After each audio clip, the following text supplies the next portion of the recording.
Hey everybody, this is Robert People of RobertPeople.com, and you are listening to People's Court. Thanks for joining me. Today is Monday, January 28, 2019, and I'm going to start this episode off with a question for you all.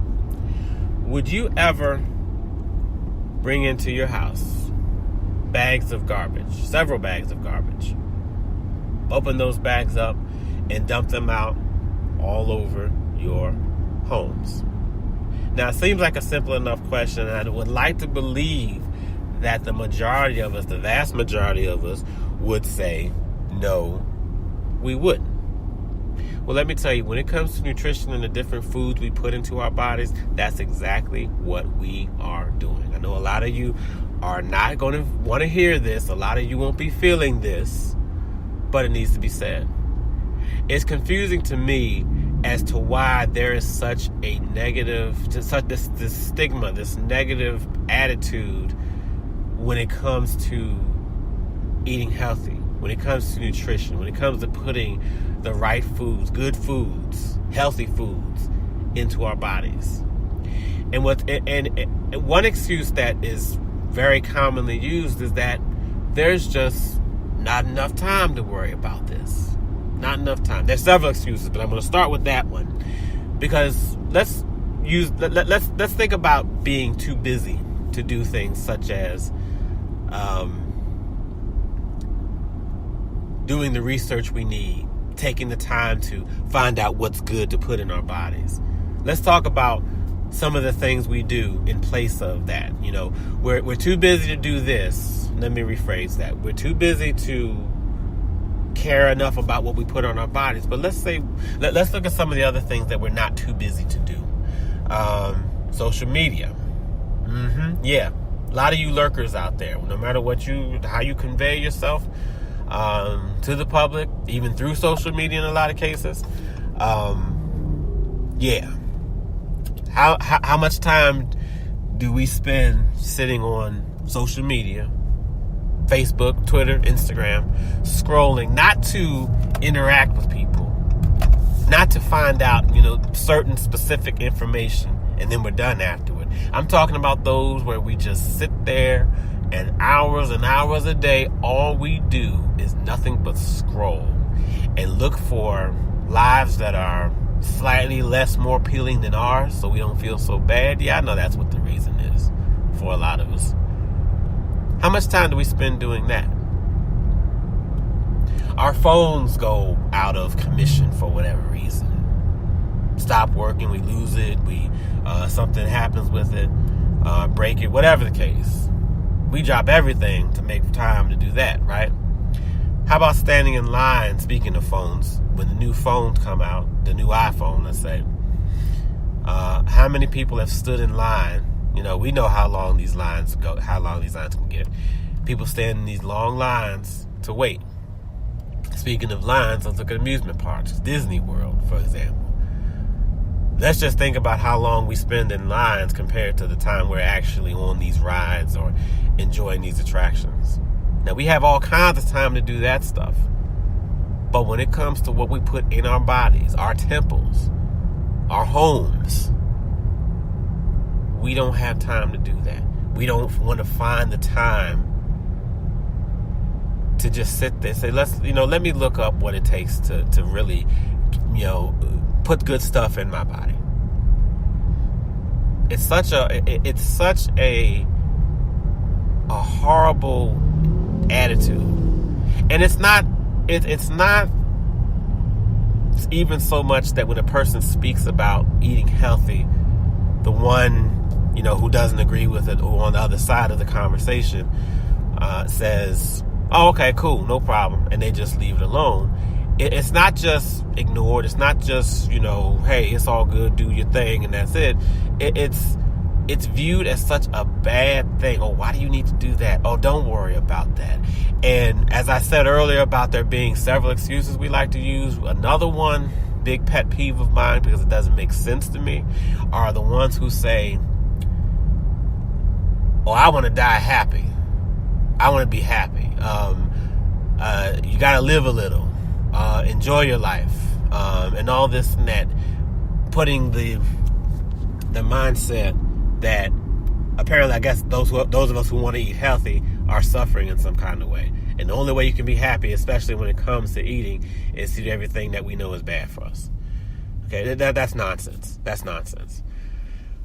My wife and I started MyFitnessPal, and if you have not, if you are interested in really making a change in your nutrition, you don't have to be overweight. That's another thing. We don't need to all be 400 pounds for this to matter to us. Okay, but check out MyFitnessPal. They have apps as well, and it's been so helpful. I've only done it for a couple days. My wife has done it for a while, but I've only done it for a couple days, and it's amazing. It's amazing. You can put anything in there to really track what foods you put in your body. Calories, carbohydrates, cholesterol level, sodium. I mean, everything that you can possibly really think of to want to monitor as far as what you are intaking every day is there. And it allows you to really track what you want to do. Also, it helps you to set up plans for yourself. They're not paying me to advertise this. I just thought it was, a good idea, something that we started doing. But it lets you really track what you're trying to do. If you have goals as far as weight loss, maintaining your weight, or what have you, it helps you out there too. But again, I just plugged that because I just enjoy using it. They're not giving me anything for it. But back to just how the negative, this negative attitude, again, when it comes to nutrition. We find a time to do everything else in the world, but when it comes to, let's take some time to research, let's, count our calories. When we go grocery shopping, let's look at the box and, these boxes and these containers to see what we're putting in us. That's too much for us. It's too much work. Our bodies are with us 24 hours a day.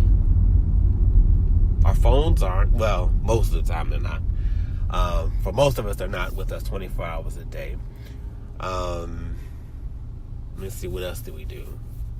Disney World, amusement parks, all that. That stuff's temporary. Our bodies, we will always have our bodies, no matter what. No matter what you want to put out there that you decide is more important, our bodies are with us all the time.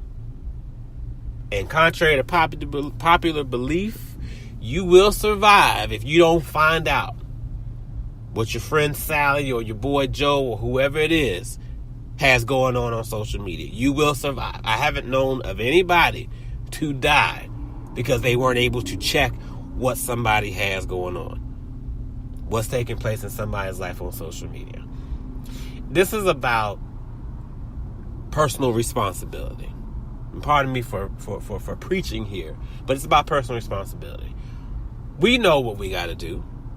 We know exactly what we have to do. When we sit down to eat, it's not a huge shock. It's not this big mystery as to what's good for us and what isn't. By now, most of us know. There may be certain things, like, for example, a few years ago, I learned about that I was taking in so much in terms of carbohydrates. I did not know that. I wasn't aware of it. Now I am. With few exceptions such as those, we have a good idea of what we're taking in. And we got to really ask ourselves. We have to ask ourselves, what's more important? Why do we not have time? Why do we not make time to really pay attention to what goes in our bodies? There's all kinds of science, all kinds of evidence, years and years. We're talking about years on top of years of proof as to as of the foods going in our bodies really causing problems. And I'm talking about to the tune of cancer. I'm not talking about making us a little, irregular here and there and a little unhappy. Oh, we're kind of full and don't like to, make us throw up. We're talking about serious business, serious stuff. Bad nutrition leading to cancer. Now, I don't know about you, but there is no food out there, and I enjoy eating. Don't get me wrong. I enjoy eating getting my grub on. But when you say certain foods are linked to cancer, you got my attention. You have my attention. Even if it turns out to be not true, guess what? I'm still paying attention. I'm still going to listen. I'm still going to hear you out because I want to know what's going on. And what I find hard to believe is that when we're eating these foods that we don't want to eat, I'm sorry, not that we don't want to eat, eating these foods that aren't good for us, that double cheeseburger, that bacon double cheese, everything, all this and that, that extra slice of cake, ice cream, all that good stuff, right? I have a hard time believing that after all that, we jump up and we're just happy. Surely our bodies feel this. We feel all this. We feel everything. So it baffles me how even that isn't enough to make people want to say, hey, you know what? I might need to chill. I might need to, at least take a look at what's going on. Okay? Let me at least take a look at what's happening. And we don't want to do this. We choose to go all around this.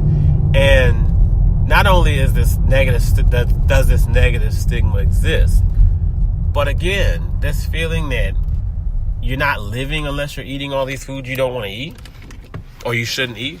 That's the only way that you can live. That's the only way that you can be happy with your life and enjoy yourself. How do you know that people who are eating healthy are not enjoying themselves? I don't know about you. Well, I'm 39, I'm 5'11", I am 195. Okay. And let me tell you, I am not, excuse me, I am not a big person by any means. When I was younger, I could eat everything in sight, everything and then some, and never put any weight on. When I got around 30-ish, that's when the weight started to stay on. So where I am right now is a result of hard work, believe it or not. It's a result of hard work. And I became more interested in learning about, okay, how can my nutrition help with this? Yeah, I can go to the gym and spend hours and hours upon hours in the gym. But what can I do as far as what I'm putting in my body to help with all this? We look at nutrition like such a horrible thing. People say, use the term vegan as an insult. Vegan.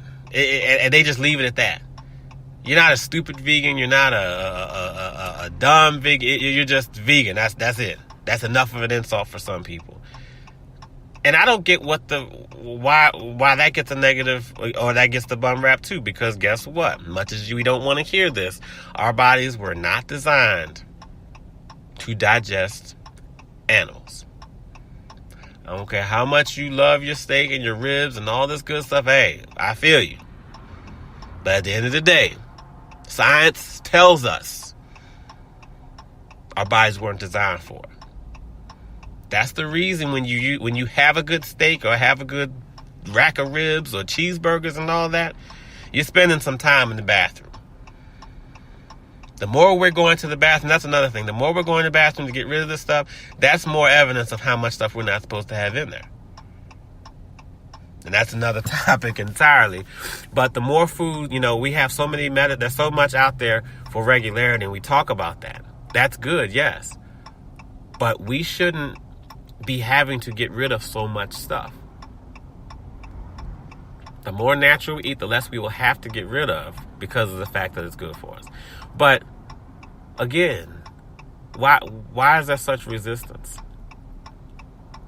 And not just ignoring it, but why do we fight? Why do we fight those who want us to eat healthy? It doesn't make sense. This is your body. This is your body we're talking about. People aren't telling you to do things and yes, at the end of the day, everybody has a right, got it, blah, blah, got it, okay. You got the right to do anything you want, got it, okay. Understood. That's not always a good reason to do what's bad for you.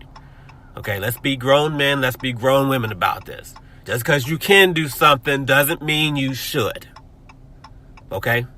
So, now that we're clear on that, I can go into this all day. But anyway, Robert People of RobertPeople.com. Thank you for joining me. Talk to you next time.